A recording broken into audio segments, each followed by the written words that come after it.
好，今日我哋會做兩件事啦。第一件事呢，就係會喺呢個 @gmail.com 嘅呢個 account 嗰度呢，可以收到 @isaac.net 嘅一啲 email 嘅。咁另外一件事呢，就係將兩個 email account 就 configure 一齊啦。咁就當 send email 即係用gmail.com 呢一個 account send 出去嘅時候呢，我哋都可以選擇用 @isaac.net 呢一個 account 嘅名義 send email 出去嘅。好，咁首先我哋開晒兩個嘅 email 出嚟先啦。咁呢就建議大家可能將兩個視窗呢，咁就上下咁樣開，或者係左右咁樣開，咁就可以兩邊都同時睇住啦。咁為咗避免混亂呢，咁最好就望翻嗰個視窗嘅左上角，咁就睇翻究竟係 myisaac.net 嘅嗰一個 @isaac.net 嘅 account 啦，定係@gmail account 嘅。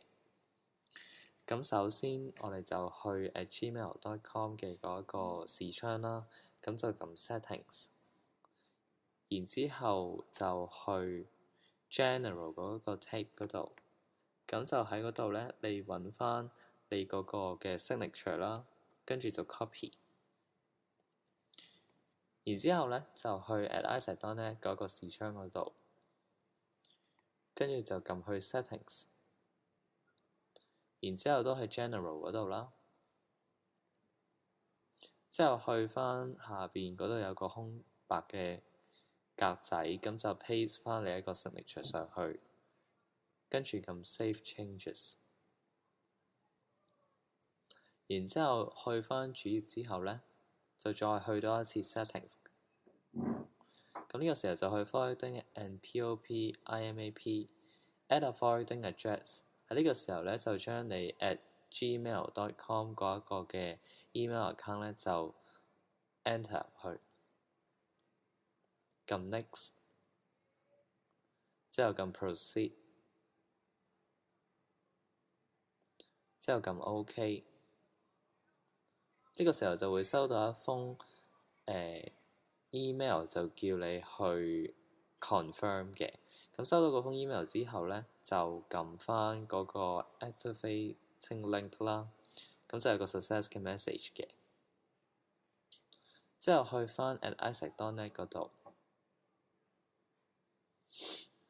咁呢就 refresh 嗰一個 page 啦。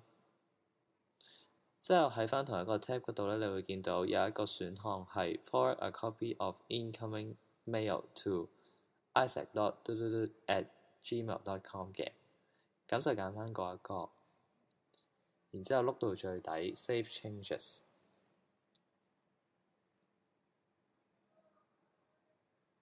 好，跟住翻去@gmail.com 嗰度，去翻你個 email box 啦，然之後再撳 settings，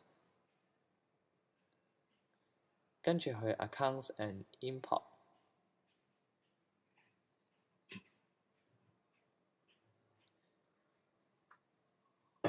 咁呢有一格呢叫做 send mail as 嘅，揀一個呢就叫做 add another email address you own 啦。之後呢，佢就會彈咗一個黃色嘅視窗出嚟嘅。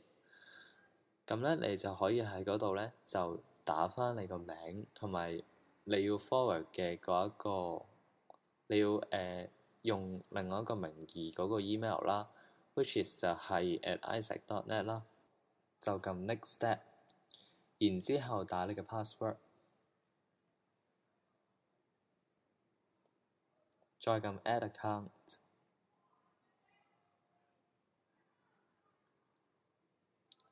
呢個時候 @isaac.net 呢就會收到一封 email， 咁又係一封 confirmation email 嚟嘅。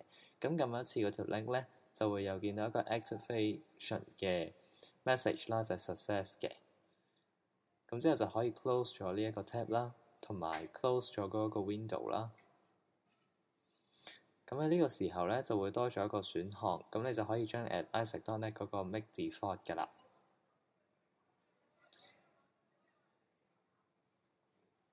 跟住去返 Gmail 嗰度，然之後喺 General 嗰個 tab 嗰度呢，就要再 confirm 多一次，book 到去 signature 嘅嗰一個位。